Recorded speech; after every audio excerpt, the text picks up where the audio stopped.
Ladies and gentlemen, boys and girls, it's the Divine Brothers coming to you again. Now the chase is gone, I can tell you, Austin. He came groveling back to me, crawling back to me, saying, I apologize. I'm sorry for everything that I've done. Yes.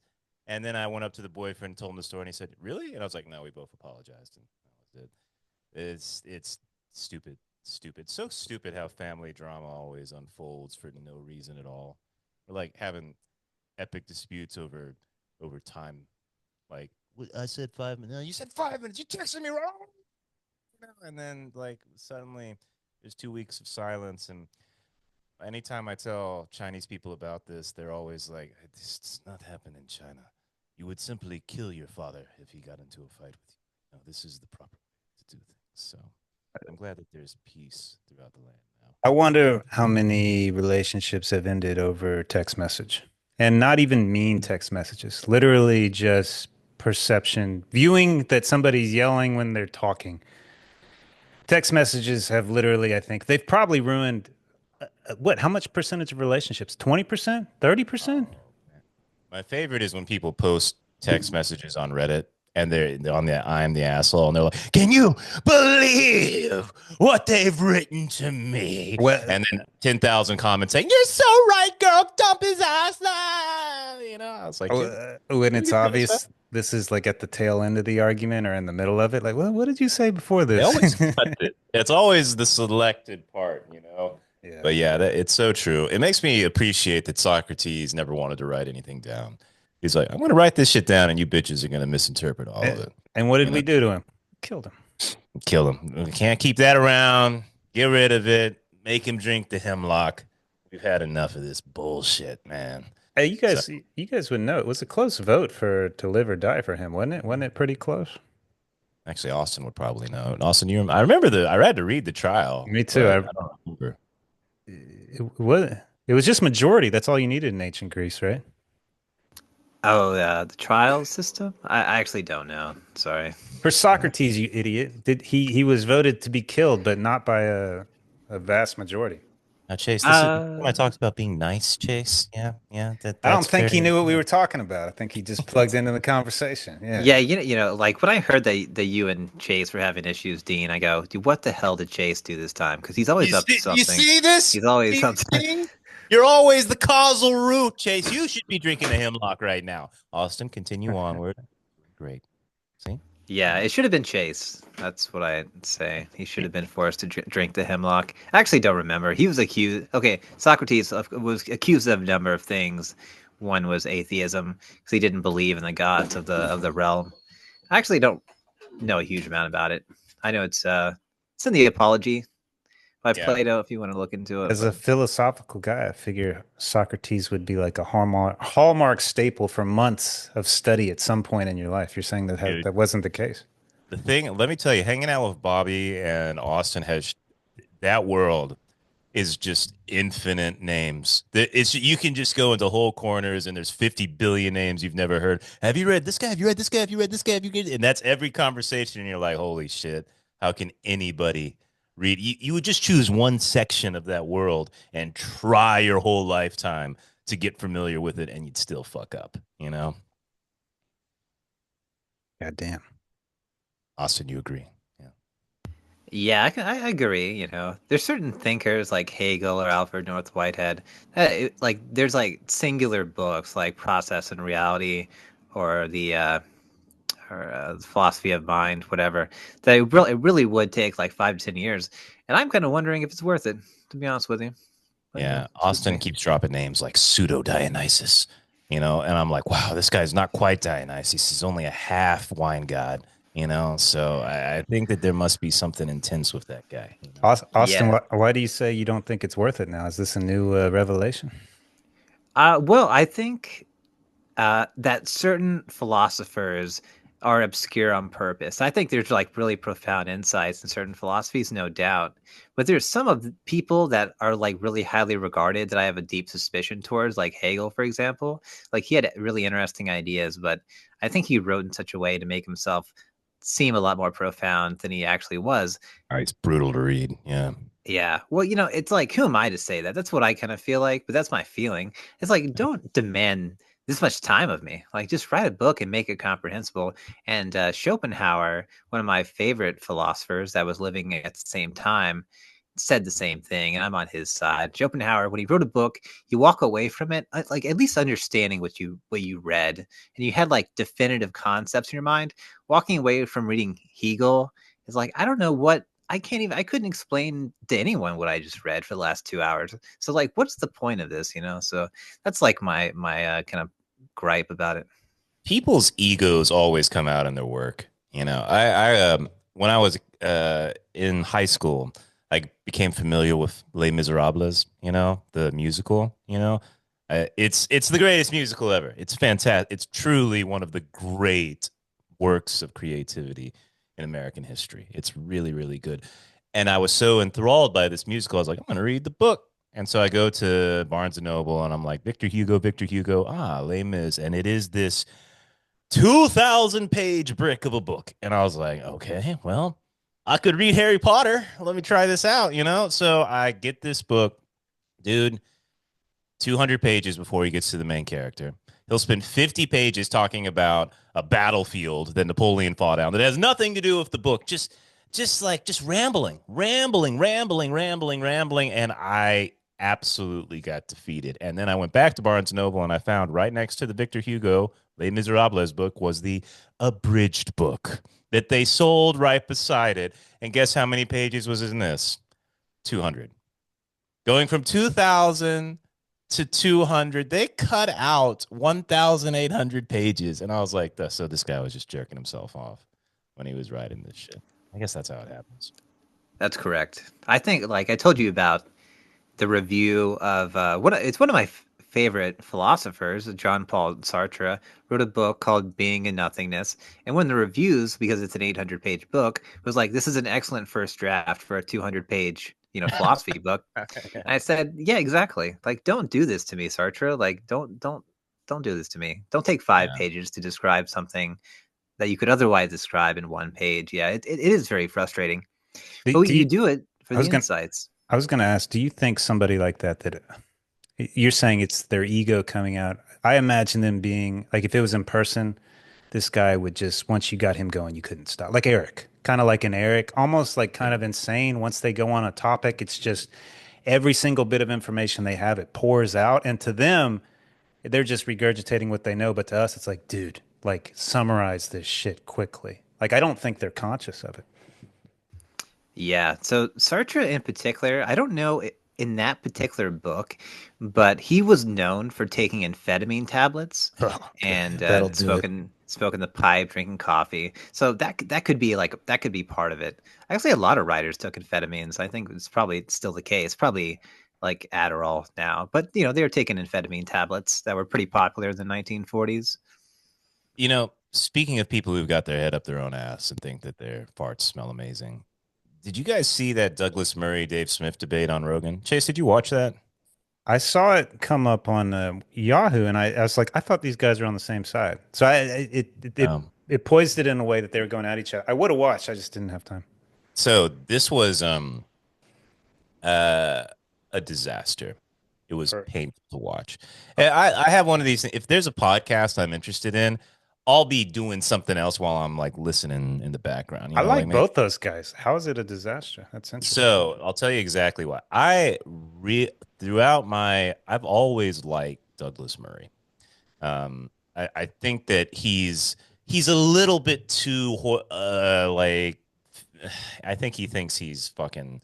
He's I got think he that thinks accent. He's got that fucking accent, man. he's just got his chin and nose permanently up. You know what I mean? His farts do probably smell pretty good with that I think accent. so. Yeah. Yes, but anyways, Dave Smith, I'm not super familiar with. Right? Smart. I've seen him around. I've seen him around, but like comedian and commentator, right, Chase? That's the best way to put him. I've never seen his stand up. This guy knows his, what is it? Social relations of the world Right. inside and Right. out pretty fucking well. Yeah. Okay. So Douglas Murray is super pro Ukraine and super pro Israel, right? Huh. And Dave Smith is like America should not be involved in this shit at all. Right on. You know, I'm with Team Dave. Well, let me tell you, man. I've always respected Douglas Murray because I think he knows how to put together words and stuff like that. I've seen him in debates do well. He had one with Malcolm Gladwell where he fucking wiped the floor with him. Douglas fucking looked bad, man. He looked like a crazy person, you Really? know? Oh yeah. It was one of those things where I walked away saying, "Man, I don't respect you anymore." Is he Jewish though? No. He's not. He's Okay. crazy, crazy pro-Israel and stuff. So there was this moment where this was the moment that I think kind of summarizes the whole debate, right? Which really was just 3 hours of people rambling at each other. But you know, Murray was like, "So have you been to the checkpoints?" He's like, and Dave Smith's like, "No," and he's like, "You haven't been to Israel?" He's like, "No." And he was like, "And you comment on a place you've never been to before?" And he's like, "Bitch, what? What? So I can't talk about Nazi Germany because I wasn't there before. I can't talk about China because I've never been to China before. Like this is fucking America with free speech." And he's like, "How dare you talk about some place you've never been before?" And I was just like, "Oh, it's descended to the childlike level. It's descended to you can't say anything because you don't know what it's like to be a black person. You can't say anything because you don't know what it's like to." And I was just like, wow, I never thought you would go to that level. And he did. And I walked away disrespecting Murray. Yeah. Dave Smith did good, man. He was calm, cool, and collected. I don't know who he is, but I like him more now. Dave Smith is he's sharp. I've always liked Dave. I've never known him as a comedian, although they introduce him that way. It is it more of the case that like let's take Jordan Peterson. Do I like Jordan Peterson or I listen to him? No, I don't. I can't stand his voice, and he's been around too much, and he talks too fucking long. But he served his purpose. Like overall, I appreciate him. I think he's spot on with a lot of his shit. This 10, 15% of him just drives me insane. Is it kind of that way now with Douglas Murray? Like you still like him, but it's this 10%, or is he ruined forever? I don't know. I think I might be ruined because, like, Wow. I started noticing the way he talked. Right, here's how he talks. Like, he'll say, like, you've never been to Israel. You haven't seen the death and the rape and these terrorists. He's like he's speaking as if every word he's spitting out is gold. Like, do you see how amazing my words are? Do you understand So, how beautiful my language is? And I just walked away saying, I don't like you anymore. so Really, it's over. It's it's like over. a George Parasocial Clooney's relationship is over. Yeah, George Clooney smug alert, like from South Park that overtook the country. Yeah, yeah, precisely. yeah. That it I felt that way. It felt that way. I think a bad debate can definitely ruin a person in your mind. There's this guy, I still like his ideas, but his name is Bernardo Kastrup, and he's a modern idealist. He's an extremely smart dude, has like multiple doctorates, but he debated this guy named Chris Langan on a podcast. Chris Langan, the He, man with the highest IQ in the world. yeah, I think there's a lot of like What? controversy around that. This guy, that's his thing? The highest He's IQ a in the bouncer from Missouri. He's an old guy now, but what? yeah. Okay, Yeah. sorry. Know that. So so Langan, yeah, claims to have one of the highest IQs ever recorded, which would put him, of course, above like Einstein and everyone above that. I don't Way recall what above it was, Einstein. It's anywhere from 190 to 210. I've heard him talk a lot. Sorry. but I've watched. So I like his philosophy, but he has a lot of weird reasons about why he didn't finish school. Like he could have done easily if he was just this intelligent. But he came up with a theory, like a like a toe, like a theory of everything. And Bernardo Kastrup also had a similar like parallel perspective on things. But Bernardo Kastrup in the debate became like really petty and annoyed and was like talking down to Langan, which maybe he deserved it. I don't really know, but he came off so poorly on like a an emotional level that I just like I never looked at Bernardo the same way ever again. And I see his book sometimes. I'm like, man, you ruined yourself for me. I still love your ideas, and I've been trying to get back into them. But it was like that one debate and that showing you put on, and exactly what you're talking about, Dean. Like he was like talking down to Yeah. Langan, and again, maybe he deserved it, but it did not come off well at all. Oh, See, that's something I think the last presidential election taught us. Debates probably don't mean that much unless you fuck up. If you fuck up a debate, then it can mean everything. Go ahead, Chase. well, I mean, Biden fucked up one, and then Trump kind of fucked up the next one, saying they're eating cats and dogs. I was like, Trump, we don't want to say that. That's a little crazy. But that still didn't cost him. But But see, I, that's the thing. There's a big thing. It's like there's fucking up, and then there's committing seppuku. oh, okay. So before I Yeah. forget, because I'm a lie, what's your boy that does the meditation for free? Sam Harris. Sam Yeah. Harris, I think, has done a lot of good for the world. And the way he was Bill Maher and him went after Ben Affleck, making him look like an idiot. I love that. I fucking hate Ben Affleck. Fuck that guy. But Sam Harris, how he had that one episode with the Dilbert writer on Trump where he lost it. And then Oh man, that's a great episode. Sam is so smart and he vehemently threw his support behind Kamala Harris, who I find was borderline retarded. I'm like, this woman is stupid. Sam is highly intelligent. Like this guy's evolved to a very peak existence. You're doing this out of spite. Like I lost a ton of respect for him. You can't support a retard. Like you can't do that. You're not allowed to do that, Sam. What are you doing? So I'll never look at him Sam, the same. Yeah. with that Dilbert episode, there's one that happens just after 2016. I remember because I listened to it in Vietnam in that little gym right after I was working out with fucking Nuh, or whatever her name was, you know? She's And hard. that's Chase. I'll always remember it because she was smoking hot. And even I, as a gay man, I was like, this bitch is hot. You know, we should talk about her. But anyways, I was listening to this. Sam Harris thinks that the Dilbert guy hypnotized him. He says that at the beginning of the episode. He's like, he's a hypnosis expert, and I think it's possible he may have hypnotized Lulled me. him into You false know, insecurity. Yeah. because if you listen to that episode, like you can tell Sam is getting emotional. There's this one moment where he asked him a question about Trump. I think it was just like it was some question about Trump's morality, like why Trump is a bad person. And Sam Harris, like he was like a little girl in that episode. He was just like, I love that question. That's the best question I have ever been asked on this podcast. Let me tell you exactly why I hate it. And I was like, what's this emotion coming from Sam? Maybe he got hypnotized, man. You know, Austin, have you ever like read anything about hypnosis at all, like Eric Erickson or anything like that? Or yeah, I never really put a ton of stock in it. I okay, always thought that there were like people could be put in trance states, and listening to the history of Hitler, I think this is partially what they were doing. But uh, uh, like, there's examples of or people talk about people being put into hypnotic states and undergoing surgery in which they're being cut that open and definitely stuff. happened. Yeah, yeah. Okay. So I never put much stock into it. I feel bad because I'm kind of I do a lot of research in that area, like in altered states and so forth. But yeah, I just never really put much into it. So that So actually happened, and why if it's yeah, so effective, why aren't my feeling was if it's so effective, then why aren't people still doing it? Why are we using these dangerous narcotics to knock people out when we could just hypnotize a portion of the population? because it doesn't always work. Essentially, the hypnosis is like I think they said it's something like one. It works totally effectively on a third of the population. It works semi-effectively on like up to half, and then half the population does not work.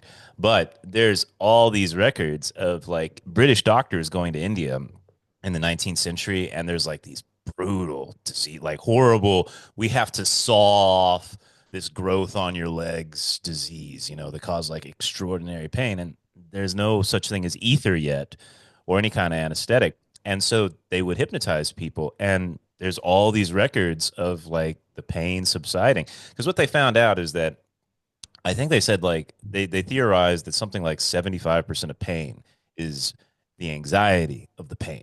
It's the hyperbolic reaction to what's happening to you that really causes things to become extreme. Now, who knows? I can't back that up with any research or anything, but I've seen the records and stuff. And yeah, they would hypnotize these farmer people in India, people probably more superstitious, people who would probably believe in something like that a little bit more easily than a modern day person. But yeah, they were doing surgeries. I remember reading that. It was really cool. Okay. The only corresponding information I have was an article I read about Zen meditation. And when they were looking at the brain, they saw that pain went through two major centers. There was the like the bare sensation of pain. Then there was the emotional evaluation associated with suffering, Mm, and certain types of meditation shut off the second part of it. So even though the pain was still felt, there wasn't the suffering that was usually associated with like the bare sensation of pain. Yeah. So that's really the only thing that I can connect that to. We Yeah. can associate hypnosis in the same realm as meditation. Similar. No, broadly Similar, right? speaking, Similar. I mean they're both altered states, I guess. But again, I put a lot more stock into meditation because I've proven it to be effective. And there's a lot like at least What's from what what? I've seen. But what's the difference though? You're just self-inducing it. So like, well, like theoretically, hypnosis could be done to anyone or like most people, and they just walk up to you and put you into an altered state. I don't know about like long-term edification. Like, I guess I've heard of things like the you get people to quit drinking or smoking through hypnosis, but again, this feels like a very fringe practice. I mean, Chase, do you know any hypnotherapists that deal with Yes. that kind of thing? Yeah, they're Oh, you usually. do really? Oh Huh. yeah, yeah. That's fucking Hawaii, dude. Oh, yeah, of course. Yeah. There is some very strange people out here. It's interesting because the guy that I know, his life is chaos. When he's broken down a couple clients to me through hypnosis, he is he is unbelievably effective. Really? He performs too. He does it live in front of people. So it's just there's a confidence that much. Yeah, I get there. I was trying to think because I've been surrounded by it. He made me a believer in it just because of the confidence that he spoke with it, and then I knew him Mhm. so deeply. I'm like, this is not a confident person, but he's confident in this realm. It was a discrepancy. You know what I mean? Have And you it ever what asked him if he used it for evil? You would want to know, right? he Like, was so, too insecure. He probably has. That'd probably be oh, it.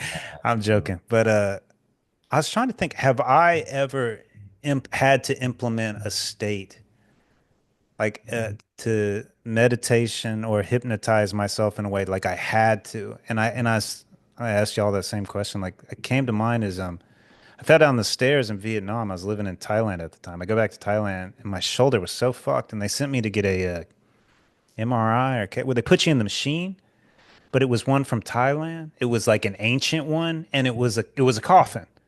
Like it was so tight, coffin like. And I was like, you got to pull me out. You're gonna keep put me in a coffin for an hour. I'm anxious. I'm getting like, we'll give you a Xanax. I'm like, I don't want to take Xanax. And I can't remember the technique, but it was one that I was fresh with about the breathing and the relaxation and taking myself elsewhere. And I was in there for 48 minutes. I thought I was in there for like 48 minutes. I Jesus. thought I was in there for 5 because my mind was elsewhere, but I had to self-induce it, and I hypnotized myself. I was in a meditative state, but it was out of desperation. I was gonna have you guys ever had to? So I believe in it. I believe it's possible if you believe it's possible. Yeah, I don't. I think I might be hard to hypnotize, and this I don't think it really has anything to do with intelligence or anything like that. So I'm not saying like I'm immune to it because maybe a really good hypnotist could. When I was really young, like 17, 18 years old, I was ordering books off of Amazon about altered states, and I got one about hypnosis, and I did the techniques. It's like you're counting back from 10. You're doing these 10 stages where you're like tensing the body and relaxing the body. And it's like, oh, you're going deeper and deeper and deeper, It's like not like that. you're melting into the cow. You're like, well, It, okay, well, however it's done, the books that I picked up and made an attempt to do it, I didn't really get much from it. And I think ultimately thinking about it, that's when I was put off by it because I was trying other things like lucid dreaming and the meditation that were just like obviously more effective. But again, that's like very anecdotal. So I don't want to say broadly it doesn't work in every situation. so this is interesting because I almost said verbatim to that friend of mine, that the hypnotist. Like I've read a book or two when I was younger, and it just felt stupid. Like it just felt like very pseudo, like just fairy tale shit. And he walked me through this. He goes, the first session, I don't even try to hypnotize them most of the time. It's really just getting to know them and setting a tone, like a very unbelievably chill, relaxed tone. And he's like, I'll take them deep to one level and bring them out of it and ask questions, then take them a little deeper and bring them out. And this is just calm, relaxation, comfortability. You're comfortable with me, I'm comfortable with you. It was a relationship.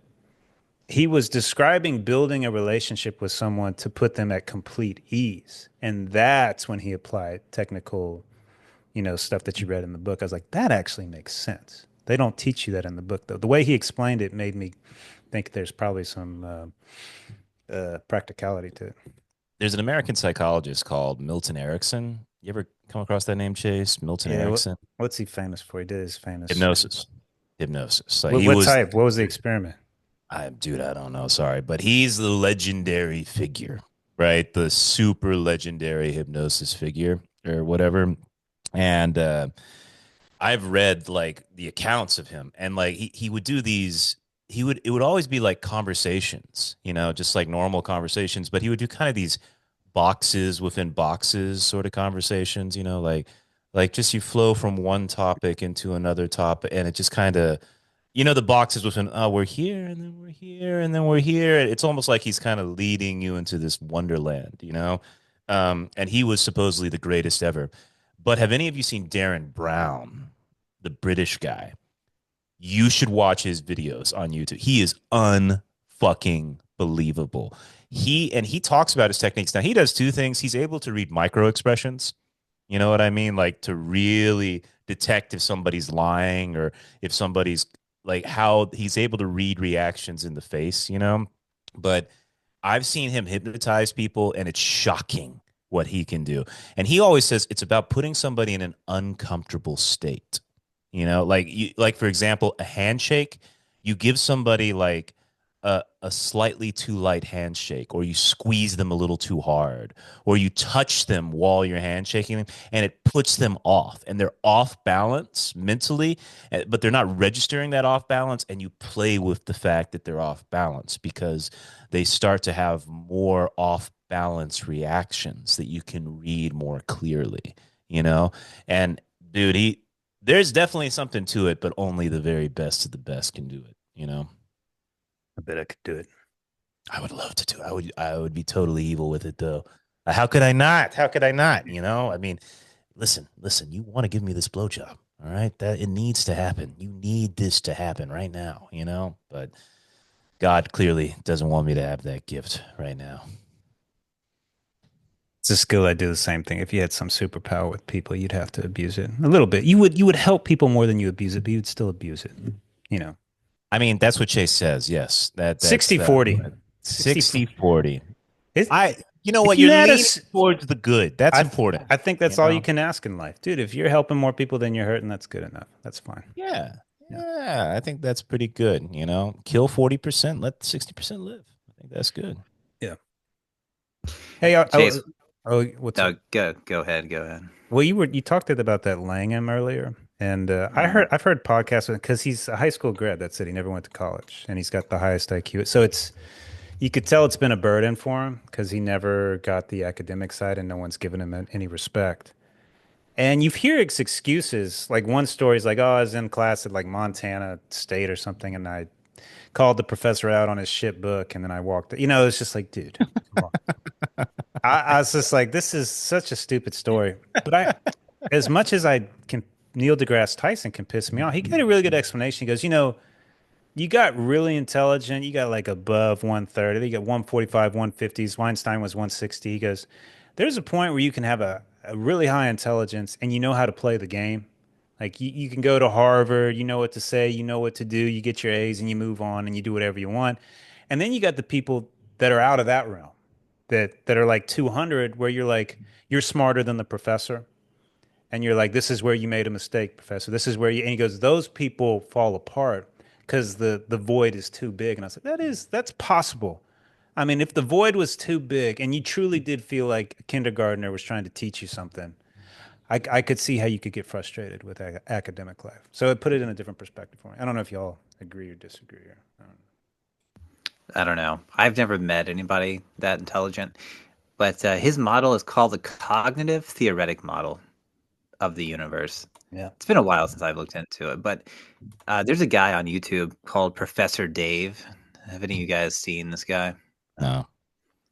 He debates flat earthers. He debates creationists. He's an actual he's a dude that actually like has a deep knowledge of science. He debated a creationist scientist that was pretty famous, but he did a breakdown of some of Langan's ideas, and from a dude that really knew science. And again, I didn't watch the entire video. He just kind of showed that like Langan didn't have a firm grasp of a lot of like the actual science. Like his philosophy is cool, but is it's a huge question if this guy is like Einstein, and probably not, because if you were like Einstein, you'd probably be doing things that were like in a field in which you were being recognized, and instead of just creating a cool philosophy, which is it from what I understand, it's very interesting. Well, But like, wouldn't you? Einstein had a 160 IQ. This guy's supposed to have 210.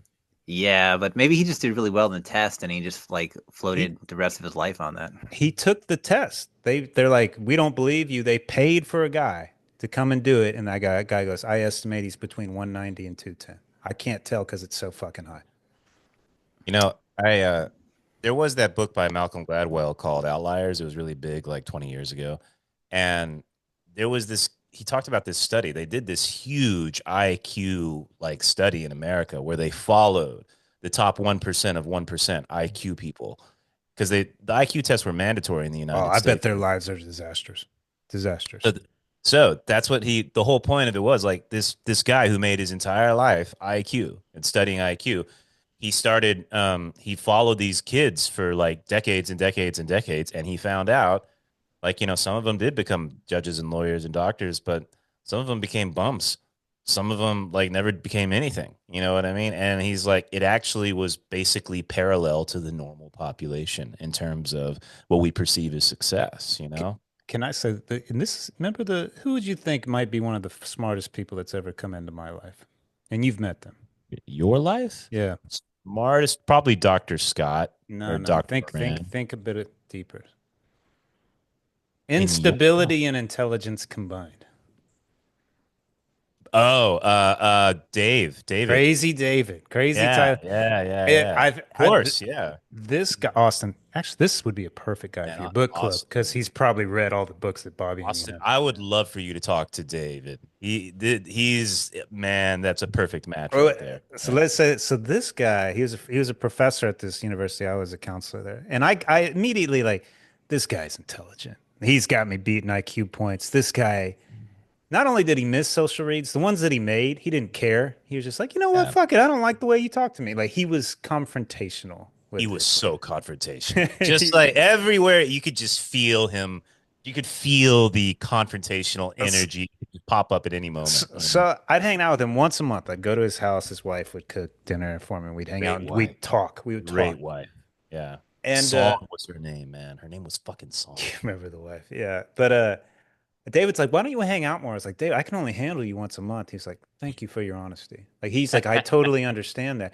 We would have some of these epic back and forths. Like sometimes it get heated, but when it came around to the point that he was trying to make it, I'm like, David, you get it.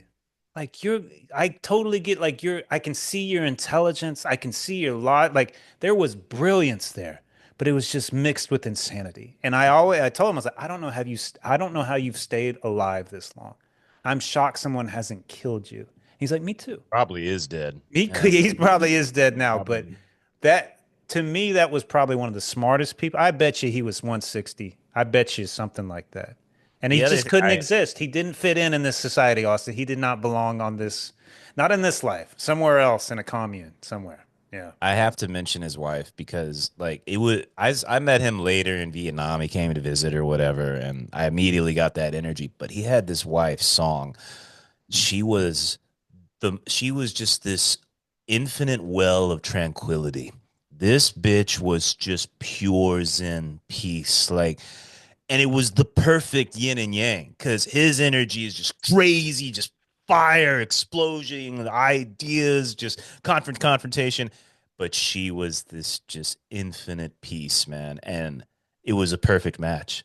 Like you could tell she was the follower who was there to balance him out and get Yes. like she appreciated his genius. She saw the genius, and only she could calm the fires inside of him. It was a beautiful relationship. I really admired it. That is a beautiful yin and yang. Yeah. He strayed one side way too far and he found the woman that was just very close to Zen. and it just worked. It worked as a couple. It's beautiful. She could handle it. She could handle the crazy. She could. That was beautiful. Absolutely beautiful. Sorry, Austin. That was a long story there. Yeah, like yeah, we should try to get Dave on. I often wonder because I think there's parts of my brain that work well, there's other parts of my brain that work terribly, and like that's the mismatch. I think it's a severe ADHD. So I think I have a realistic understanding of my intelligence. I think with me, I'm a person of average intelligence that has interests that are associated with people with higher intelligence, so it can often be misleading. But would it be possible to at one point get Dave on the podcast? I'll Is find he? him. Do you Chase, talk to you? how Are you would in you find contact? him, man? How? I don't even know, man. Obituaries probably, but I'll find him. And Austin, I just want to say that I've always appreciated you because I remember coming home from college or something one time, and I walked in your room upstairs, and there was a stack of books. It was touching the ceiling, and I pulled. Touching the ceiling. Yeah, it was Jesus. touching. There was multiple stack, and I pulled out a book. I was like, "You fucking ain't reading these." And I asked him questions, and he had fucking answers from like, if you look on this section in the book, I was like, he's fucking read it. He had read it. So I think you sell yourself short. That's what smart people do. They read more intelligent people, and if you can stay humble and not think you're crazy smart, I've always considered you smart, but not like insane. Like you didn't lose your mind, and I appreciated that. So you weren't too smart. You were smart enough. Because when you go insane like David, Yeah. it doesn't, it can end very, But very badly. I will say, like, I've dealt with students my whole life, and it is shocking how different the intelligence are. Like, there are some kids who are, they just radiate the intelligence. It's What- shocking, So you know? that Langham guy, if he really is 200 plus and Einstein was 160, if he's that far ahead of the curve, isn't it probably like, yeah, this guy's just everywhere he goes, just like, okay, yeah, sure. Like who can challenge me? What if you went through life just like Jesus, I am the smartest person around. No ego. I think you would have the flowers for Algernon moment where you would choose to be stupider. You'd You have know, to. you would have The to. only way to get any type of attention, you'd have to. Yeah. Yeah. Like it would be better. That's one of the have you ever seen the episode of The Simpsons where they find out Homer's has had a crown shoved into his brain? You know, that's why Oh, he's that so stupid, you know? I was just holding the X-ray over with my thumb the all these years. I didn't never look Yeah, at yeah. Exactly. And then it. they take it out and it's flowers for Algernon. He's basically too intelligent to enjoy it. He can't enjoy a movie anymore. He can't laugh at anything anymore. He's unable to like hang out with people anymore. And he's like, all right, put the crown back in. You know, The like Flowers it's for Algernon is the film where the retarded guy is normal for a couple of days. Is that yeah, the? Yeah, that yeah, was such a sad movie. yes, That I yes. remember seeing that as a kid. It's in black and white. Yeah, I remember being crushed.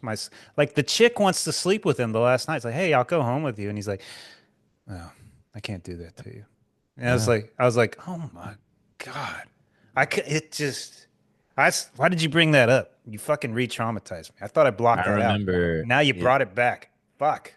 weird memory, but I remember being in high school and there was this librarian. Her name was Miss Reeves, and I was looking for a book. I had to read book like they made you read books, and you had to take like you had to read books, you know. And I went up to her and I was like, I want to cry. I want a good cry book. Why would you say that? And she was just like, let me think about that. And then she came back that day and she's like, this book's called Flowers for Algernon. You just read this, and god damn it, cried like a bitch, man. Like where the red fern grows. Like I was crying like the dogs died at the end. I was like, Jesus Christ, this is too much, man. Too much. Jesus So Christ. she delivered. She delivered. Yeah. Chase, what's your IQ? Let's go ahead and start there. Yeah. I 125. That's actually a good guess. So I had it tested in Did you eighth. really? Are you going to share this? You don't have to. Yeah. Absolutely, because it pissed me off. I was in we just moved to Alabama. I was in seventh grade, and there was this thing called space. And if you space was I for remember gifted that. children, and you could go to Yeah. special classes. And Yeah. mom and dad like, you're gifted. So I'd taken this test at home. This fucking guy, this psychologist guy's giving me the test, and I'm having to put this horse together, like pieces of a horse, to do it in a certain amount of time, like a puzzle.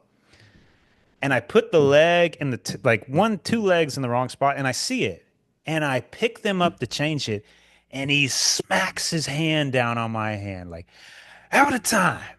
And I was like, oh, Like I just, dude, half a second in my head like that. I wasn't even trying to go fast. He was not allowing it. Fucking this fucker. I'm listening into the because I thought I got it. And he's talking to mom and dad. She's like, well, he got a 128. And if he would have done the horse puzzle correctly, he would have made it. Uh-huh. Well, I was like, so that's seventh grade. I got dumber. So in college, I tried to get a math disability and I went to see Miss Salinas. You remember Miss Salinas, right? Yeah, of course. I love Miss Salinas. Yeah. Yeah. And she gave me the test. And I think we definitely, I know I didn't try too hard on math. I don't think I had to try too hard on math. And I got a 121 or 122. So I think it's low 120s. That's where I would Yeah. say that sounds about accurate. Yeah. I want to tell so Austin, Miss Salinas was a math tutor, right? That like basically me and Chase were always retarded in math, So, maybe like once a month I'd go see her, like, I can't fucking figure this shit out, Yeah. and Yeah. that sort of thing. But she has a deep love for Chase. Like she fucking loves Chase. Like, and the reason why is you were studying for some crazy calculus test or something like that, and Miss Salinas is like, "Now, Chase, can you do all of this homework and you can get all these done by next time we meet?" And Chase says, "No, no, I'm not gonna do it." And What?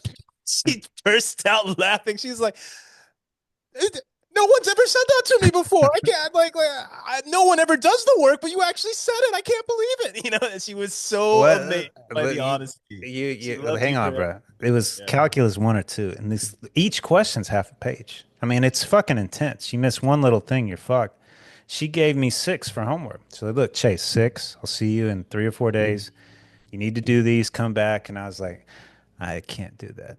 She's like, what? Well, why? I was like, that's too many. I'm telling you right now, that's going to overwhelm me. I can't do it. She goes, well, can you do half that? Can you do 3? I was like, yeah, I can do 3. I'll show up with Yeah, 3 that's done. respectful. And she was so grateful. She goes, they usually just show up and don't do it. And I was like, yeah, I'll do 3. I'm not doing 6. I think that meant the world to her. Yeah. Yeah, it did. It was genuine honesty, man. Genuine. She wasn't ready for that. No one's ready for the real honesty. Speaking of honesty, this happened. This happened this morning, actually. But I had a new client, and this is an intelligent guy, and we talked for 45 minutes, and I need to improve. I need to get a little better with my habits. Smile on his face, reviewing his week. Told me how great this interview went, and then he was like, "Yeah, I didn't do anything last week." I was like, "What do you mean? You did this interview?"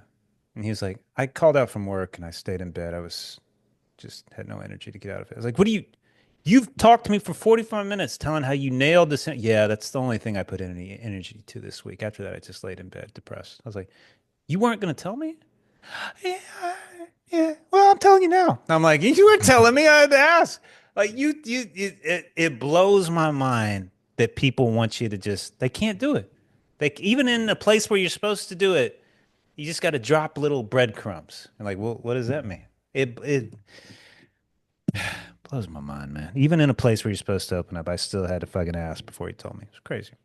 Crazy. Guy's in bed the whole week. Yeah, it's a pretty important thing to mention to your therapist. Well, What's your title? I get the relationship's not there yet, but I mean that's the whole fucking point of this shit. It's just what the fuck are you doing, dude? So yeah. Yeah, because they're paying money, presumably. They don't pay you in shrimp, do they? Jumbo shrimp, I would take. Would Yeah, you but accept that payment if you're giving therapy to a salesman and he sold like tires? He's like, I don't have cash, but I can send you like a lifetime of tires. dude, Would you consider that? you're allowed to barter. Tires. You're allowed to barter as long as it's not like exploitive. Okay. As long as it's considered a given, 50-50 or close to it, you're allowed to do it. Sure. Why not? I'd totally do that. Drugs, women. What if Okay. somebody started negotiating with you? You know, For price or money, you mean, or like a product? Even barter. Like, listen. I know you're charging $125, but listen, I got some seriously good bananas here. Like, Dude, I I give you would 100 totally listen. bananas. I totally Yeah, it depends on what they got. Absolutely, man. yeah, If they got some goods, I'm listening. Sure. yeah. I like. I've. This is something that's gotten better. I learned this from gay people, but I've gotten a lot better at negotiating in China because what you do is you up the gay like a lot, and the Chinese people find it hilarious, like so, They you want to help you negotiate. because they like you. Basic, yes, because usually Chinese debates get angry, I know. like people start getting screaming and stuff. So like the other day I was looking for a bag, like a nice leather bag, and I went to the black market and we go there and uh this Chinese lady's like, I have this genuine, just very good, best thing. It's like 2,000 kwai. I was like, I looked at her and I started laughing like that, like a Joker laugh, and started walking out. She was like, whoa. And we went back and forth, and I had to walk out multiple times. And each time I did it with a laugh. And I even gave her like a couple snaps in the face, like, bitch, please. Like, she didn't even understand that shit. We got it down to 300 kwai, you know? Wow. 300 kwai. It was a performance, but I could tell she liked me. She was laughing, she was smiling, and she was just like, "My family will not eat tonight because of you." Like she kept saying shit like that. I was like, "Bitch, I gotta eat too." You, So it was fun. It was fun. everything you're saying right now is making Austin nauseous. As a man who tries to live authentically without mask. And here you are wearing a mask and bragging about it. All of life is a stage. Yeah. It looked like so the other client I had this morning, without giving it away, her biggest complaint today was, why do people wear masks? She does not. She's autistic, and it truly fucks with her on a deep level. The fact that people are not authentic at all times, she doesn't understand it. It's not practical, and it causes her a great deal of distress. And I can understand it, but in your defense, Dean, dude, sometimes it is fun to play a role. I mean, it just makes things interesting. I mean, life fucking can suck, so why not just fuck around and get a deal while you can? Yeah. Yeah, man. I've been doing it more. I've been putting on faces in classrooms now, just for fun, because I'm so fucking bored with life. Mm. You know, like I've gone into like this week. I went into a class and I was like, you know what? Let's talk about when China and America go to war. Who's gonna win? Let's do this right now. And I was like, all right, let's go from the China perspective. And then we lay out this is how it's going to happen. Will there be concentration camps for the Americans? Yeah. What do you think? Do you think who's going to win in a fight? A fat American or a tiny Chinese person? We go through all the scenarios, and all that sort of stuff just just to have fun, just to play a role, just to do it. And you know what? The kids love it. They love it. It's an interesting conversation. It's fun. It's not boring. It's not the same shit that you do all the time. Just people just you need to have the mask, man, because regular life is it's just not good enough. It's When just I not. when I was a professor, I'd always have a bonus question on my super easy quizzes that they would still fail. And one of my bonus questions would be about like a fight me and my girlfriend had that I shared about in class that week. And I'm like, who was right? Answer the question, and there is a right answer. You didn't tell me that. That's a great one. Absolutely. Yeah, they loved it. And most of them would pick the wrong answer, knowing that I'd still give them credit because I still side with the chick, those bitches. Yeah. I'd like a diagnosis. In my work, I sometimes have to be in the elevator with people going up and down, and Literally. I've had this very intense urge to say absurd things to people. Like, I really wanted to tell this guy who was a delivery guy that I thought that there was underground tunnels underneath the building, and that it was probably some type of governmental organization. Am I, what's happening You here? tell him that'd be great. That'd be an interesting thing for him. He'd be telling everybody about that. I You know? think Austin, and I have to guess that his life just a dribble jabble right now. Are you looking for any type of entertainment that you're willing to take a chance in an elevator conversation? Elevator conversations are great. Absolutely. Absolutely. No, I they're think not. I've like never had a great one. It's always horrible. It's like, hey, how are you today? Oh, I'm fine, thank you. I guess it's because I have so many elevators in my life. My life is nothing but Oh. elevators. But yeah, no, like I've go never ahead. had a good conversation on an elevator. It's always quite awkward. But that's part of the reason I want it to be memorable, I don't want to be like negative or anything. I just want to put an idea in someone's head, then like laugh about it and be like, I wonder if they believe me or not. Or perhaps they would just think I was insane. I I don't was know. If you're I wearing a was suit, they going might believe you. That's fair. Yeah. Chinese people really love bullshit conversations. Like they're all about bullshit conversations. Like they if there's some Chinese people who will talk all day only about bullshit, you know?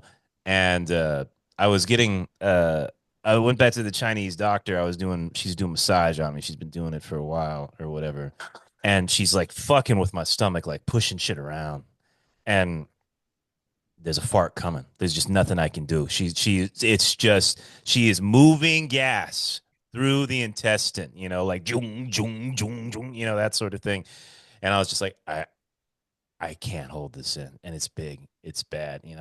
I'm lying on a table in a room with multiple people, and there's just people are going in and out and stuff like that. But it's You quiet. embrace it. You got to embrace it. Yeah. So here's what I did. I literally take my hand and I go, I I say, Daifu. Daifu is like master doctor or whatever. I was like, Daifu, Doebuchi, which means I'm sorry.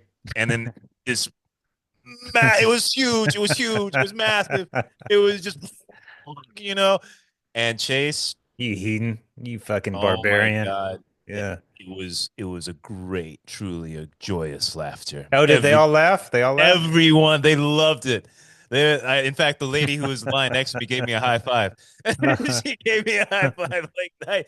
And they're like, no, no, very natural, very good in Chinese medicine. We like this, and all that. And I was like, yeah, yeah, yeah.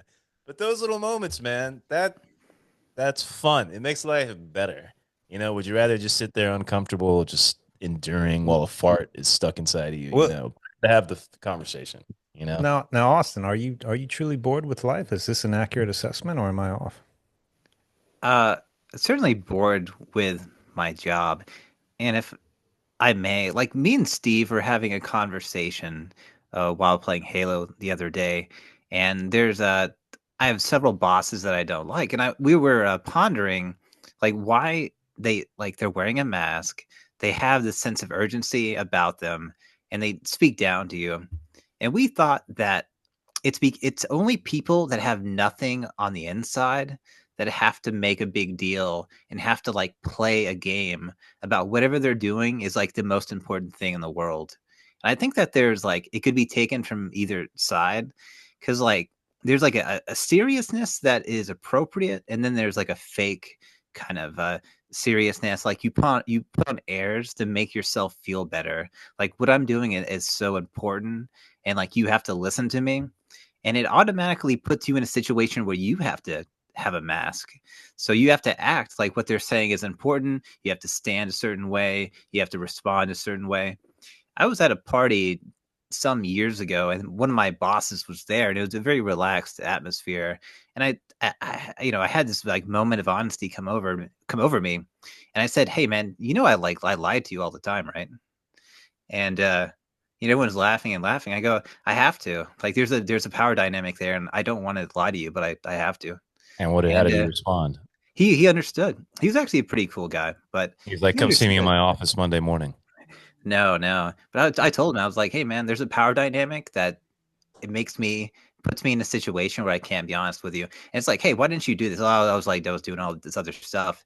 The truth is, like, hey man, I was just on my phone. Like I was bored. Like I didn't want to do it. It's like you can never have because like then you're in trouble. If you have an honest conversation with these people, like you're in trouble. So you have to act like you're the dutiful employee. But You have it to put that mask on. it doesn't always work like that. One of my Chase has an interesting story. Chase, do you remember how you got the job teaching in Thailand? Yeah. You remember that interview? It was an email that I wrote. I was high, and I was You were- unbelievably. okay, They that's asked like important six context. questions, and I just spent a whole afternoon answering them. And they're like, "These were the most genuine answers we've ever had." I was like, "Yeah," but the interview too, the interview as well. What did I tell you about the chick? It was the greatest thing. I wrote a paper on it. I wrote a It fucking was somewhere. There's a so. paper. Here's what I remember. You tell me what I get wrong. Let me get another beer. Chase basically had an interview to get this job or whatever, and it's in Thailand. And they're like, "So, what drew you to Thailand? What was it about Thailand that?" And Chase started talking about like dating in America versus dating in Asia and how much easier it is. He talked about the sexual dynamic. And not in like a creepy YouTuber. How can I get over here to bang chicks? No, it was all about like it's easier over What here. You I want to know? say one thing that there was I did not care. I was leaving Thailand. I had this interview. It was to be a professor slash psychologist. I was like, I don't want to be a professor. Like the way they ever, I was like, I don't give two shits. It was the one interview where I was 100% honest about everything. Why'd you No come to shit. Thailand? I was like, I had a serious relationship. I broke out of it. I wanted to bang some chicks, man. I wanted some Eastern psychology. The Western shit was driving me crazy. I got both. They fucking that. I don't think they ever had anybody come in there that was just straight up, and that Yeah. got the job. Yeah. Yeah. And you know Yeah. what the other thing they said, you got the interviews of teach four classes. I'm not. I can't teach four classes. I could teach like two. They're like, okay, you can teach two. I was like, wow. They wanted me to teach four. I said, there's no way. I'll teach two. And they tell two. That's it. Yeah. I think we put on a mask for each other. I think it's a matter of degree. I think there's very few people like very few relationships where there's absolutely no mask. I think everyone senses insecurities in other people and we purposely avoid it and we don't bring things up. And like that's just like a fairness. Like you don't want to like with Chase, there's any number of things that I know he's very insecure about that I would just never talk about to his face. You know, I talk about it to Dean, for example, but Yeah, yeah. I could Those are just good conversations. Yeah. no, but I think that Penis size not being one of them. but I think there is truth to that. I mean, that's a question maybe. Is there anybody that there's zero pretense and like you always say exactly what's on your mind? I think that's very hard to do. I think that's like a best friend territory. I think you find somebody that's truly unique like that. I think we have a pretty good dynamic here with that. That's what makes our podcast world renowned. Yeah, I've never had a moment like that with Eric either. He's never bitched on me. He's never been like a little weenie or nothing like that. He's always been a little crazy, but yeah, that's probably why I was like, yeah, he's a cool cat. I always kept cool people around, man. Yeah. I love that word weenie. Weenie. That's a good Weenie that's a Hut good Juniors from such a SpongeBob weenie. SquarePants. Yeah, Weenie's harsh fucking critique. Weenie. Stop being a weenie. Yeah. It is an insult. I don't want to be a weenie, man. No. Oh man. That was the name that my aunt used to call me all the time. Deanie Weenie. Your uncle, you mean. Weenie. Oh yeah, yeah, uncles. That was it. Deanie Weenie. Deanie So Weenie. there's this interesting thing out here, and I saw it a couple months ago. I never look up at the night sky here, but you get a lot of stars. There is one that's not, it's not a star because it's closer, it's a little brighter. It moves and it moves ever so subtly. And each night it's in a little bit of a different location. It's always to the right. I know you don't roll your fucking eyes, Dean. It's to the No, right of the house. stars move. You know that stars move, right? No, when you're looking at it, it moves. Okay. It does this. It's just, and it moved behind a branch last night. Very slowly. It just moved behind the branch. And then it came out from the branch. I don't know what it is. I'm not saying it's UFO, but I don't know what the fuck that thing is. It looks like a star, but it moves every single time you stare at it, and it moves significantly. But if you just looked up at the sky, it looks like it's not moving. Well, Chase, why don't you tell me what you think it is? I think it's a UFO. Mm. I want to believe, man. I've never.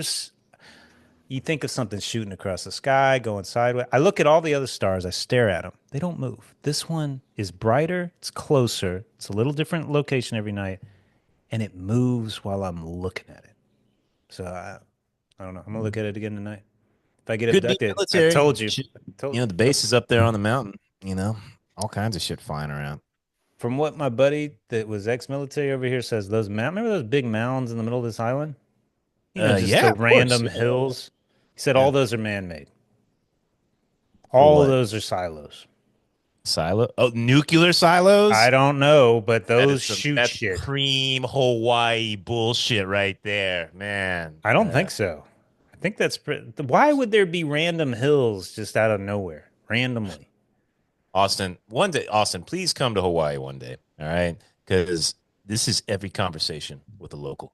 You know, I remember I went to go get the bike fixed or checked or whatever. This guy's not an idiot, though. Man. He's not an idiot. Like just immediately, man, up there on top of the mountain, there's a black cube that's out there. I've seen it, man. Come here, man.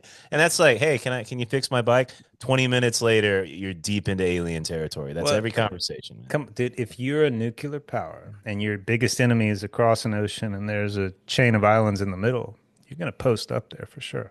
Well, here's the thing, right? There's already nuclear weapons in South Korea, so why bother, right? Defense. If Hawaii blows up, it's not the mainland. Yeah. Well, okay, it's possible, Yeah. Yeah. That's a great sadness in my life because sometimes there's a guy named Jacob Greer, something Greer. What's his name? The alien guy. He he's made a number of documentaries, but he has this method of contacting aliens, and all these people go out into the wilderness and like meditate. Richard Greer, the doctor, Dr. Greer, Dr. Yeah, Greer. Yeah, he was a trauma surgeon. I wrote him a letter. He never wrote back for the podcast. Turned complete crank, You think he's a crank, really? He was an ER doctor. Did you see that picture of the alien by the campfire? The little beam of light that's like a reflection of a fucking... It's been a minute. It looks like a bird man to me. It just looks like a little thing of light, right? Dude. It was a bird. It was a Birdman alien wearing a suit, And I don't know. No, I've never saw that pic. Okay, Jason, I might be misremembering. This is such a waste of your mental energy. What else am I going to do? Care about people? There's no point. But here's what I'll say. Like with Bobby and Austin, man. At least what they're talking about, that does seem real to me. Hey, what if I was able to get David on that book podcast with you guys? It might be. I mean, there could be what is it? What's the word? Apotheosis? What is that? When there's like apotheosis? Yeah, like where there's the enlightenment event, like somebody achieves. Someone becomes divine. Yeah, one of y'all could reach it. One of y'all could. Maybe me. I don't know. What do you call reverse apotheosis, where you actually become a demon in the end? That could maybe happen. That's a good word. We should make that up. Yeah. Reverse apotheosis. Yeah. What were we talking about before that? What was Austin rambling about? Something. Yeah, that I never got to see an alien or a spacecraft. Oh, you were disappointed. You didn't think it was real? Yeah, because I know that you thought you saw one. Well, I'm gonna get him on here, and you can ask him face to face. You can tell him about your disappointment. Go ahead, Austin. Yeah, well, Dean, I wanted to talk to you because you said that you're not like afraid of magic, and you don't believe in demons or anything like that. He's not an alien guy. He is not, for sure. So Chase is a credulous man with his, head in the clouds. He'll believe anything. Yep. But Dean took the words out of Vic's mouth. Yeah. Okay. Yeah. But Dean, you're a hard nut to crack, man. What do you think about aliens? I don't buy it. Nothing. Yeah. Not one craft from another dimension or any planet, galaxy. Not nothing. I think it's possible they exist, but I don't think there's no they're not. You don't think life out there? You don't think we were intelligent life engineered? that's contacting human beings? No way. You don't think we were engineered in some way? Spliced and diced. Like life engineered, like the Prometheus movie, that sort of thing? Like an ape came down, hacked the gene code, and then we came out with this fucking abomination that we are. I think evolution pretty clearly shows where we came from. No way. But if you want to talk about the origin of life, it's possible. Like I've heard the toilet theory, that we might have been just like a spaceship that shot out its toilet and it happened to hit this rock and millions of years later it happened. Sure, that's possible. What makes the most sense in your head as far as how we got here to this point? To me, we were engineered. That makes, to me, practically in my mind, that seems to be most logical. I don't know. I think the origin of life is the ultimate scientific mystery. We don't know. No one knows. But you have to have any possibility. Anything's possible. Yeah. What is your lean? I think that there must have been, in the same way that a mutation happens in evolution, there must have been some critical moment of change where by pure chance, I would guess, in the same way lightning can strike and cause a strange chemical reaction, that there was just some chance reaction that led to carbon-based life. It could have been engineered. It's possible. I'm open, but I don't really lean any way or other because we just don't know. know?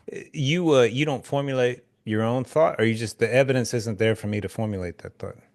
Yeah, the evidence isn't there, and I've never really thought about it. Okay. I just All kind right. of accept that it's truly an unknown. Okay. Okay. Yeah. Okay, like what about all the accounts? Like you have really credible people. You have like Commander That doesn't sound Fravor like Dean. and He said friends. credible, and you laughed. Did you say Credible. credible or credulous? Which word? What word was that? Credible. Yeah, yeah, okay. What about the fighter pilots that they're coming up on sensors, Why- dude, they're why looking at them with their eyes. why are they all American?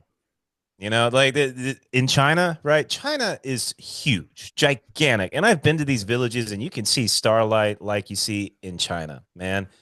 Not one fucking story. They don't talk about aliens here. There's no alien. No one. I've asked them. I've asked Would them. it come out Alien out if here? there was one? They Nothing. wouldn't have never allow that out, would There's they? no fucking Bigfoot. There's no fucking aliens. There's no fucking Mothman. All right. No one in China has seen this shit. It's only Americans, particularly Americans who are smoking weed in Colorado, No. California, and Well, Alabama.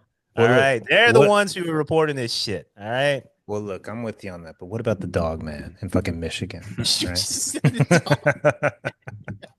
You see, I it heard goes forever and ever, man. The there pig was man in Hawaii. Yeah. I was listening to an encounter. This guy was in the woods hunting, and he saw Bigfoot, and Bigfoot was telepathically communicating with him. Wait, did you guys And listen to the Bigfoot one I sent you, or did nobody listen to it? let me say this, Chase. I've listened to a lot of Bigfoot content, a lot of Dogman Not the content. ones I've So sent you. Yeah. I, if you think it's that good, I'll listen to it. But this guy said that the Dogman and the Bigfoot hang out together, and the Bigfoot No. keeps the Dogman from killing humans. 'Cause No, the they don't like Dogman's each a other. bad They don't one. like each other, and that's a known fact. They don't get along. Wait, but seriously, I sent you guys a link to a Bigfoot and I only sent you the link because this is the one where I actually believe the guy. I believed him. He's a hunter in the South. Okay, let me ask you this. Have you ever listened to someone and people are like, I don't believe you're like, I believe him. I believe him. I'm not one to say I believe all the time. I believed that guy. For some reason I believed him. With the Austin and Bobby shit, like that book, we're reading all these crazy spiritual encounters. I believe what's in this book. I do. I really do believe these spiritual encounters, and But I'm very willing to believe in spiritual stuff. you believe that it's happening because the person believes it's happening?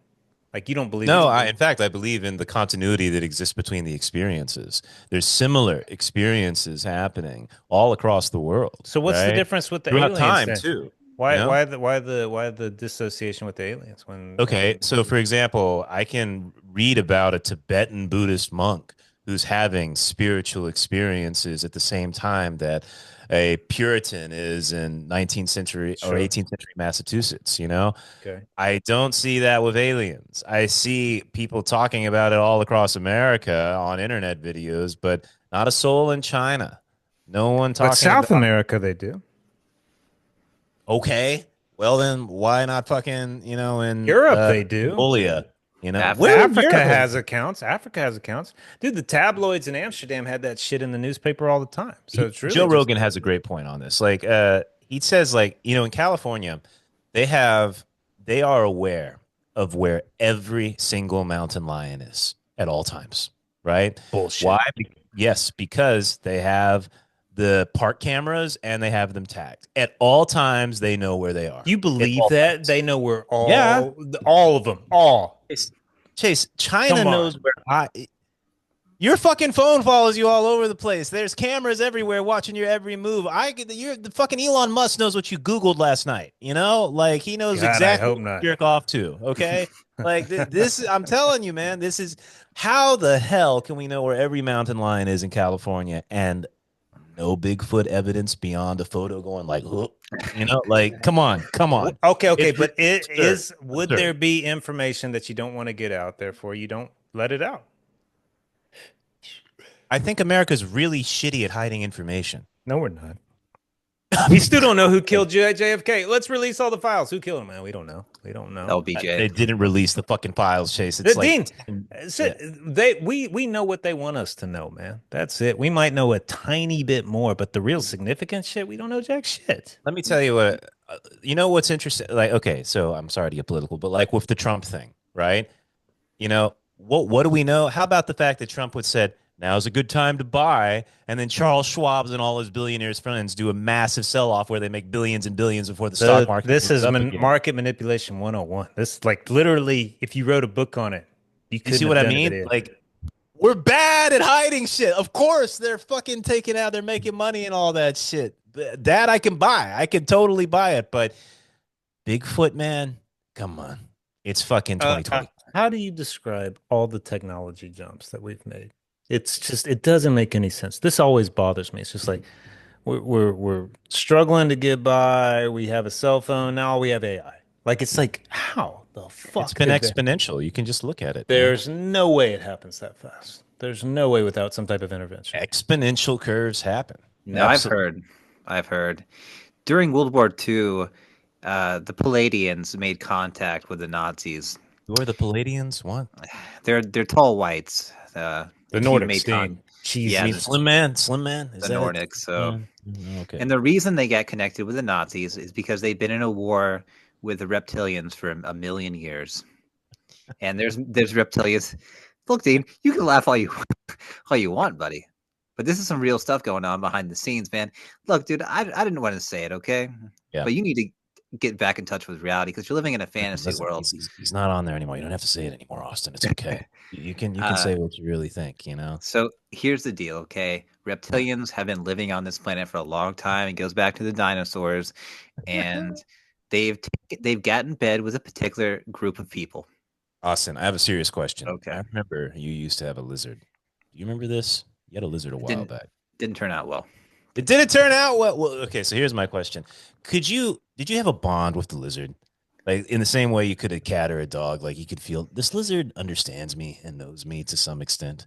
Or was it truly incapable of having a human connection? I don't know, man. It never seemed to like me. So Okay. Hey, let me ask you this. Animals that are all instinct, like a crocodile, like a lizard, do you think they're more evolved? Eventually, that's right. That would be personality versus instinct. Which would be the higher on the evolutionary chain? Depends on the creature, right? Like a crocodile is bred for one thing, surviving. And they've lasted longer than any species on the planet almost, right? But chimpanzees, the social aspect is way more important. Yeah, but they're not as old as the crocodiles. No way. Yeah, but old doesn't necessarily mean that you're the best, right? Ferns have lasted longer than anything, right? And same with not what do you call the little the things that can live in nuclear waste? I can't remember what they're called. The little tardigrades. Yeah. Tardigrades, yeah, they're the ultimate survivors, right? You know, but just because you can survive doesn't necessarily mean you've truly lived, Chase. Yeah. So the ultimate purpose of evolution is because God wanted entities that could evolve to the point where they could understand Him, because God understands Himself through us. But Austin, let me get back to this is the elevator conversation. This is what you need to say to people in the elevator right there. You change their life by saying that, you know? Yeah. Yeah, God's self-understanding is man's understanding of God. But I will say this about the Pleiadians.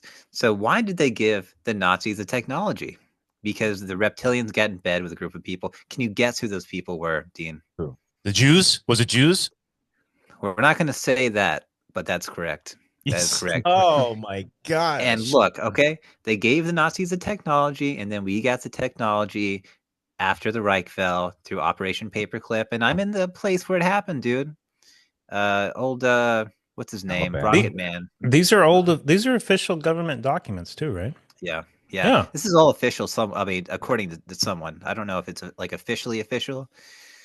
But so Dean, you don't believe any of that, do you? About Slender Man and the swamp creature. Yeah, I think I haven't read that particular Oxford historian. Who was this guy who said this? Where did he get his degree from? That's man. I'm gonna have to find the book. Oh, okay. All right. Well, when you find it, you let me know. Austin, if you could have seen this kid that I gave that Nazi occult book, he was you think I'm laughing. He was laughing his ass off as he was reading that. He was like, "This is the biggest pile of bullshit I have ever read in my life."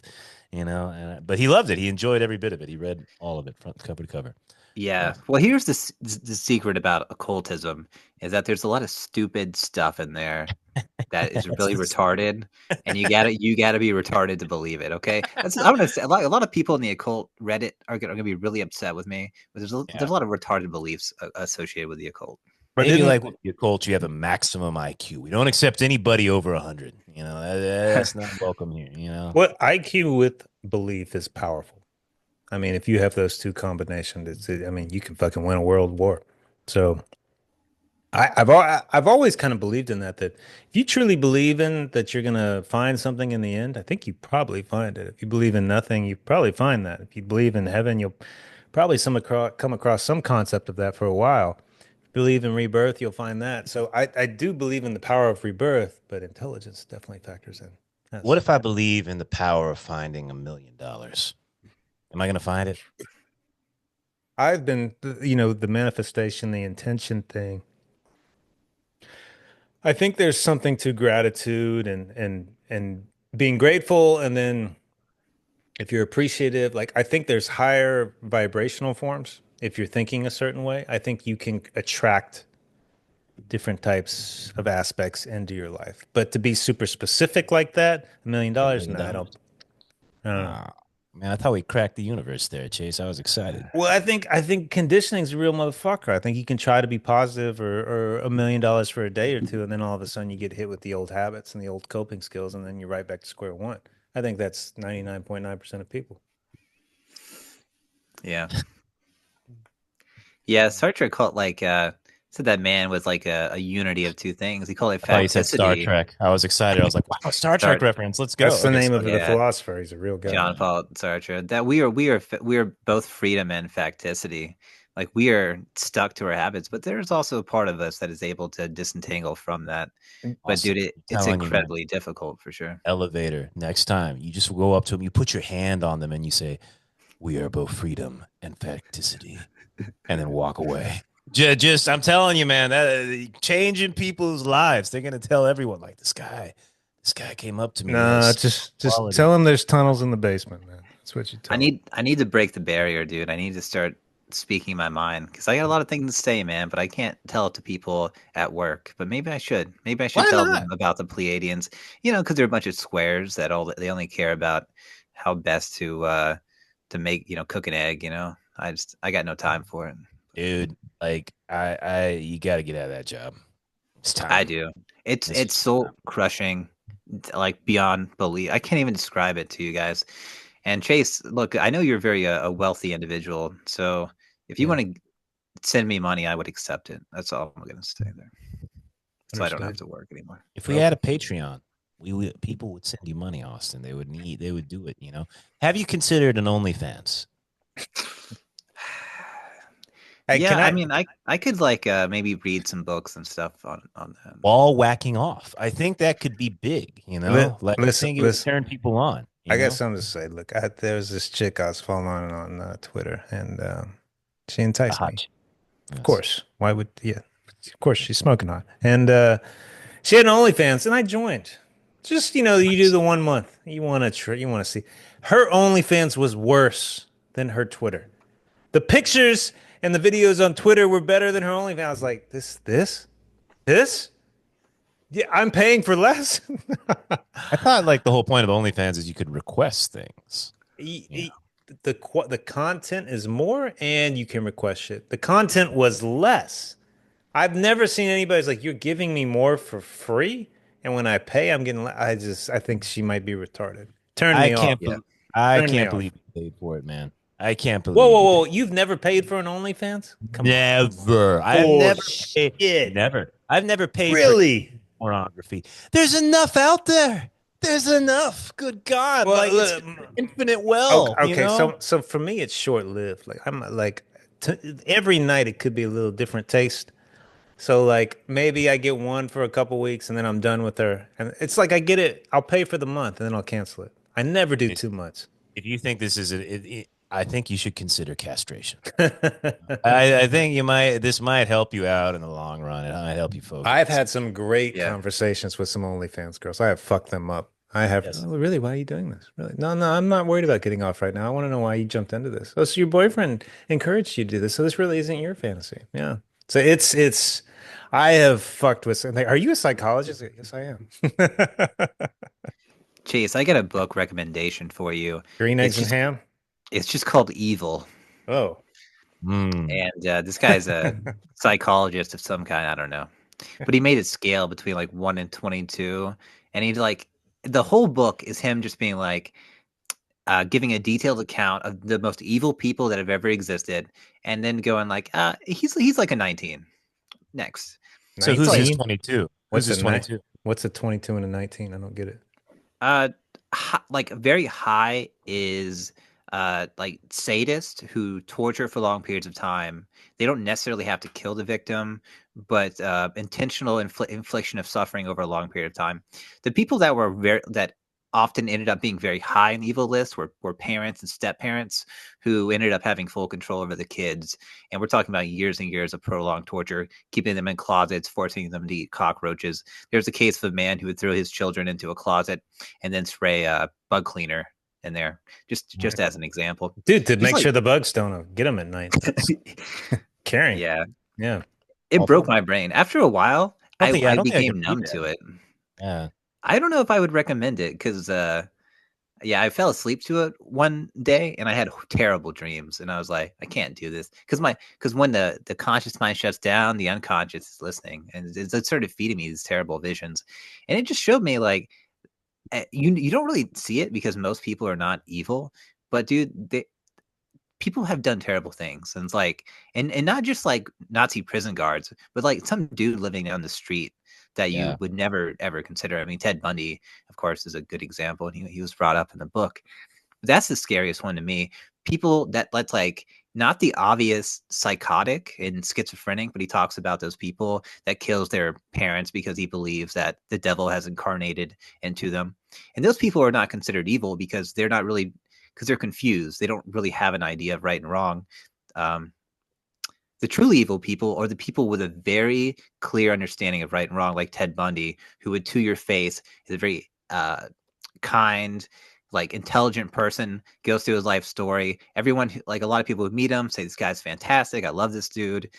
No one knew, but he was like one of the most evil people that have ever existed. Obviously, Well, but this is the addiction, though, man. He even tells it. I mean, before he gets executed, he's like, "What's one thing you want to tell the world?" He's like, "Dude, pornography addiction is a real thing. This is what led to my end." Have you seen that? It's very short. He's like, yeah, this is what got me." He goes, "It wasn't the fact that I wanted to kill and torture these people. It got me off. It got me off, and I found no way around it." yeah. Ted Bundy, he was like in the middle of evil. He wasn't even at the highest because he didn't engage in prolonged torture Right. sessions. It was very chaotic.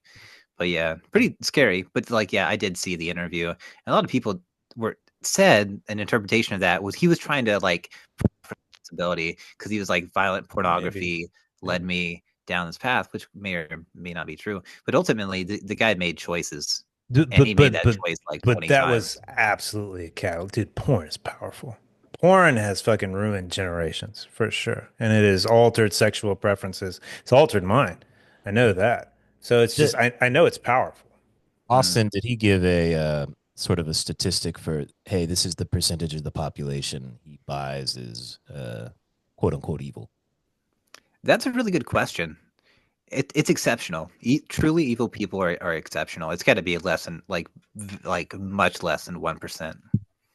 I Okay. mean, this is a hard question for me because it's like if we're truly talking evil, right? It's someone's given in. It's given into the darkness, right? And to me, everybody's got the darkness, and occasionally that we're there, and occasionally we engage in it. But to truly live it as a lifestyle, that would be evil, right? That would be to embrace it. I don't think I've ever met that. Never met it. Yeah. No, like Yeah, it's exceptionally rare, and I think you have to be a criminologist or like an FBI psychologist to ever meet uh the people at the very, very top. But again, yeah, but there are people like that existing right now. It's very Austin, scary to think for sure. where would you put somebody like No, it's not. It's not scary to think at all. where would you like so does everybody on the evil scale? Meaning like you are like a two or a three. You know what I mean? Everyone is on the scale. I want to quote my ass when he's done. Yeah, not no, not everyone is on the evil scale. So he kind of he gave like he starts the book by trying to define evil, but he said there's really no adequate definition of evil, but it's just like a general feeling that it's like inhuman and so on and so forth. The very bottom of it is just like you impulsively kill someone because like you walked on your spouse cheating on you, right? That's like a one or a two. So potentially we could all do evil things, but unless you do that, you're not on the scale. You have to do something truly abhorrent that people look at it and say, okay, that's evil, because ultimately it's a societal definition and construct. But yeah, but there's certain people, certain actions that are everyone looks at it and says, you kept this guy. Like there's a case of a young man who was kept in a house. I think it was like in New York for like 20 years, and he had to burn like start a fire to get out of it. This just happened? Do you remember this happening? No. Okay, but everyone who heard about it goes, "That's evil." Right? That's like one of the first thing people said. So it's like But a then you evil know is it like when a you see it. exactly. He actually says that. But like keeping somebody in a, in a room for 20 years and basically starving them to death, that's evil. Everyone would agree that's evil, and it's like a societal definition, but there's no true like definition. Like from his perspective, he didn't really give. He just said you know it when you see it, right? Let me ask you this, because I see this all the time, and I saw it today. I tell you about the client 45 minutes in, and he finally gives me a tidbit of information. Yeah, I didn't get out of bed all week. I went to an interview. Like, dude, you're fucking paying for therapy. You don't even tell me fucking what you're going through. And he goes, the voice in my head from my mom is positive thoughts equal positive action. Negative thoughts equal negative action. I always lean into the positive. This is what I see. I see people in desperation trying to lean into the positive at all times. And they are unbelievably imbalanced. They don't embrace the darkness. They don't embrace the doubts, the fears. They just pretend like they're not there. And when you get this apocalypse of one side where everybody's got to be positive, I do think it creates the environment where evil is absolute possibility because there is no temperament. There is no balance. That guy today at the end of the session, I was like, dude, you waited 50 minutes to open up. Like, you are a very imbalanced person. This is how I feel. This is the energy you give me today. Because I appreciate that. I was like, dude, that's where you're at. It's not working. So I guess that's how it could happen. But I see that with the majority of people. It's desperately trying to run away from any type of realistic perspective and then getting a catastrophic reaction to it. Interesting. Well, guys, that's an hour and a half. Should we call it there? Fucking stimulating. Nah, we've changed lives for the better today. Yeah, Not for the worse. very stimulating. I don't. We should add a few keywords here. Israel is awesome. It deserves to exist. Hitler's a bad guy. Trump is bad. Kamala Harris is good. Okay. No. I want to say one. AOC for Kamala, president. no, she's retarded. Kamala's retarded. And I'm so sick of hearing about Israel and Palestine. I don't care. They should nuke each other and just be over with it. Let's just start from scratch. Just grow a garden. Like, nobody cares. Nobody cares. Move the fuck on. Just Okay, grow the fuck up. Putin's attack on Ukraine was completely unprovoked and immoral. It was justified, man. Fuck. Let's end this war. Fuck. Chase, They brought it on themselves, man. we're trying to Good get God. shadow banned here, brother. You're In that war, nobody's gonna win. Just cut your Algorithm, losses. we're sorry. Ladies and gentlemen, boys and girls, thanks for listening to the Divine Brothers. We'll see you next time. Bye bye.